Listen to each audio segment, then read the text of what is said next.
नीतीश जी, उनकी पार्टी के नेता ये कहते हैं कि जो नेहरू गांधी परिवार है, राहुल गांधी, सोनिया गांधी, प्रियंका, इनके लिए अलग कानून होना चाहिए। मैं आपको एक बात पूछता हूं। ये रिकॉर्ड पर उन्होंने कहा प्रमोद देखो, तिवारी जब ने। कांग्रेस की सरकार थी और जब यूपीए की सरकार थी, तब अमित शाह के साथ क्या किया? जब इनकी सरकार थी तब झूठे इल्जाम मोदी जी के ऊपर क्यों लगाए गए?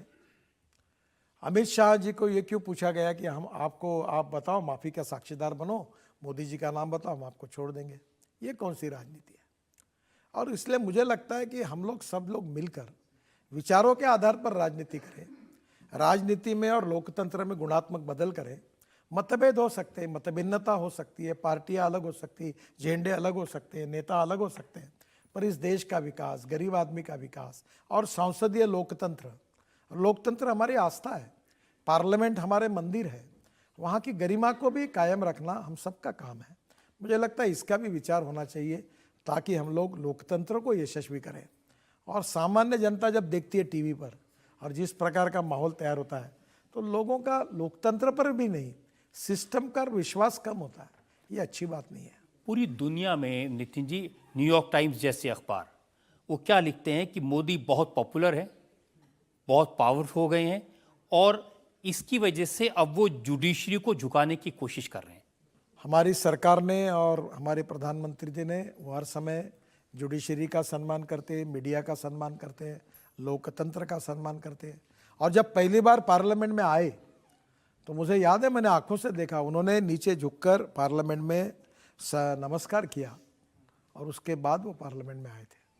और मुझे लगता है कि ऐसा कहना उनके साथ अन्यायकारक होगा। और मैं तो भुगत हूँ। मैं बीजेपी का अध्यक्ष था, मेरे ऊपर झूठे आरोप लगाए, मीडिया में चलाया, और बाद में सब इंक्वायरी हुई कांग्रेस के कार्यकाल में, और मुझे यूपीए की सरकार थी तभी सर्टिफिकेट दिया कि मेरा किसी के साथ कोई संबंध नहीं था।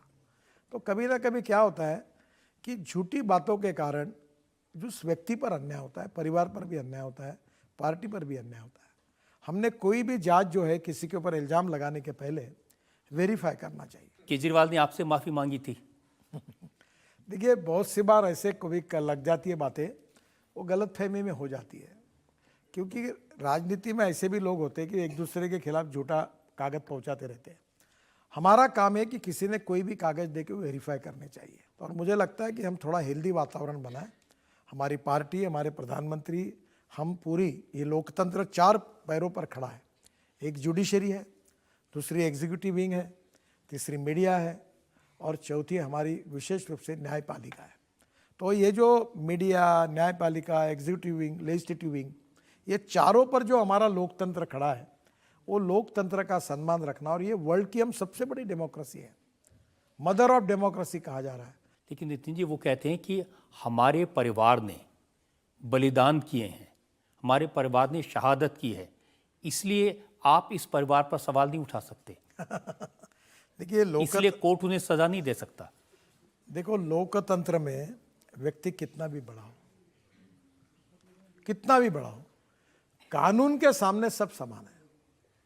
अगर मैं भी जब कोर्ट में जाता हूँ, किसी के ऊपर केस किया, कुछ किया, तो मुझे खड़ा होना पड़ता है।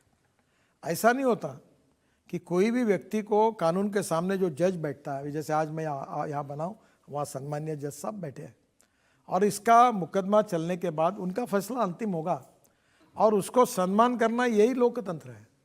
और इसलिए मुझे लगता है, सलाह देंगे राहुल गांधी को? नहीं, अभी तक मांगी नहीं है उन्होंने।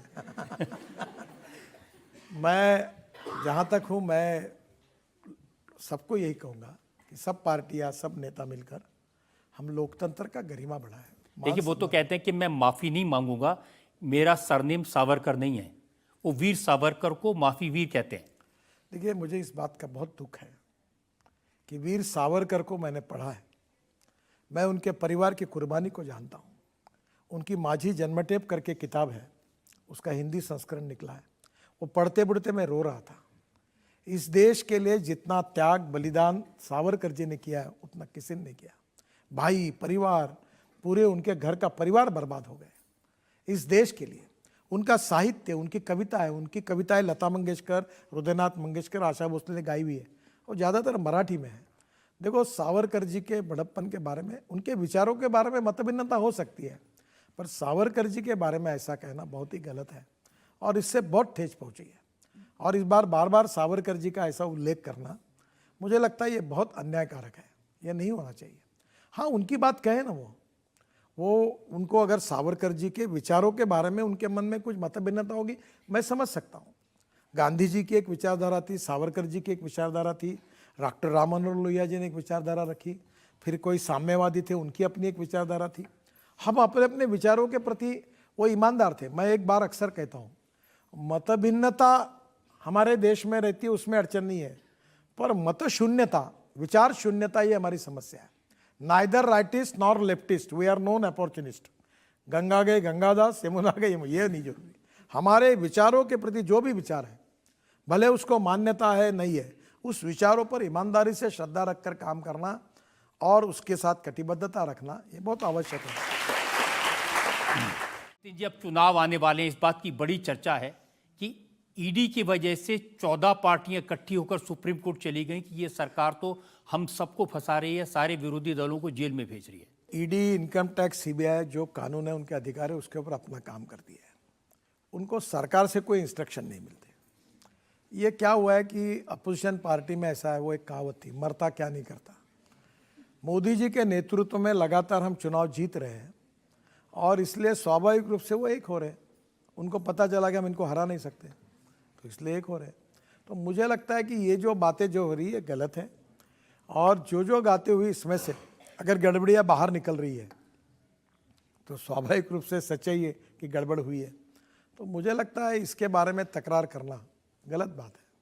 अब संजय राउत महाराष्ट्र के नेता हैं, आप जानते हो अच्छी तरह से। उन्होंने कहा कि जैसे तालिबान और अल कैदा हथियार उठाते हैं, वैसे ही मोदी सरकार ने विरोधियों के खिलाफ ईडी और सीबीआई को हथियार के तौर पर इस्तेमाल किया है। कानून अपना काम करते रहता है, सरकार की तरफ से कोई दबाव नहीं, कोई हस्तक्षेप नहीं है, और मुझे लगता है ये आरोप बेबुनियाद है। और शिकायत यह है कि जो बीजेपी में चला जाता है उसके ऊपर इल्जाम गायब हो जाते हैं। ये राजनीतिक नेता है, वो तो ऐसा है कि राजनीति में जब विरोधी पार्टी में बैठते हैं तो आरोप प्रत्यारोप करते रहते, वो आदत ही होती रहती है उसको। ममता बनर्जी धरने पर बैठी थी, एक मशीन उन्होंने लगाई थी। उन्होंने कहा ये बीजेपी वॉशिंग मशीन है, एक तरफ काला कपड़ा डालते थे, दूसरे सफेद कपड़ा निकलता था। एक बात ऐसी है कि राजनीति में राजनीतिक प्रचार करने के लिए एक बार किसी को अपनी बात को कन्विंस करो, नहीं तो कन्फ्यूज़ करो। और जब कन्विंस करने की क्षमता खत्म होती है तो कन्फ्यूज़ करने की प्रक्रिया शुरू होती है। तो ये बहुत सी बातें उसमें से ही है। पॉलिटिकल फ्रस्ट्रेशन, लगातार हार, हम जीत नहीं पा रहे हैं, इसके कारण फिर ये बेबुनियाद बातों का प्रचार होता है। अब सबसे ज़्यादा शिकायत है अरविंद केजरीवाल को। वो कहते हैं मेरे 2 शानदार कट्टर ईमानदार मंत्रियों को जेल में डाल दिया। कोर्ट में केस है और दूध का दूध और पानी का पानी होगा। जब मैटर सब जुडिस है तो मैं टिप्पणी नहीं करूंगा, पर जब कोई होता है गड़बड़ तो ही कार्रवाई होती है। लेकिन उनका एक तरीका है, वो पहले 13 एपिसोड में तो मोदी जी के बारे में कुछ नहीं कहते, अगले 13 एपिसोड में पूरी तरह से अटैक करते हैं, वक्त के साथ बदलते हैं। देखिए, उन्होंने क्या बोलना चाहिए क्या नहीं बोलना चाहिए उनका अधिकार है, पर एक बात जरूर है कि जो बार बार मैं बात कह रहा हूँ जिसका मुझे दुख होता है कि प्रधानमंत्री कोई पार्टी का नहीं होता, प्रधानमंत्री देश का होता है। और इसलिए प्रधानमंत्री के ऊपर आरोप करते समय, बोलते समय शालीनता, सम्मान, विवेक, इसका भी परिचय देना चाहिए। आखिर हम लोग उस प्रधानमंत्री का आदर, सम्मान, इज्जत अगर हम देश के लोग नहीं करेंगे तो दुनिया में वो कैसे लोग उनको सम्मान करेंगे। इसलिए उनके बारे में बोलते समय विशेष रूप से मुझे लगता है कि प्रधानमंत्री देश का सम्मान है, ये बात ध्यान में रखकर ही बोलना चाहिए। नितिन जी, आपने डेफेमेशन किया था, केजरीवाल ने माफ़ी मांगी, अरुण जेटली ने डेफेमेशन किया था, उनसे भी उन्होंने माफ़ी मांगी। अब उन्होंने नया तरीका निकाला है, वो विधानसभा के अंदर बोलते हैं ताकि वहाँ केस, विधानसभा में कहना नरेंद्र मोदी अनपढ़ हैं, नरेंद्र मोदी चोर हैं, भ्रष्ट हैं, ताकि कोई केस भी नहीं कर सकता। अब वो क्या करते हैं, क्यों करते हैं, कैसे करते हैं, इसके एक्सपर्टाइज में मेरा आपसे सुझाव है कि उनको आपकी अदालत में बुलाइए और उनसे इस बात की चर्चा करिए। क्योंकि मैं उनके बिहाफ से क्या बोल सकता हूँ, एक मैंने बात जरूर उनको पहुंचाइए। देखिए, उनको समझाना थोड़ा मुश्किल है। किसी ने मुझे व्हाट्सएप मैसेज भेजा, उन्होंने कहा कि दुनिया में 3 काम सबसे मुश्किल हैं: हाथी को गोद में उठाना, चींटी को नहलाना और केजरीवाल को समझाना।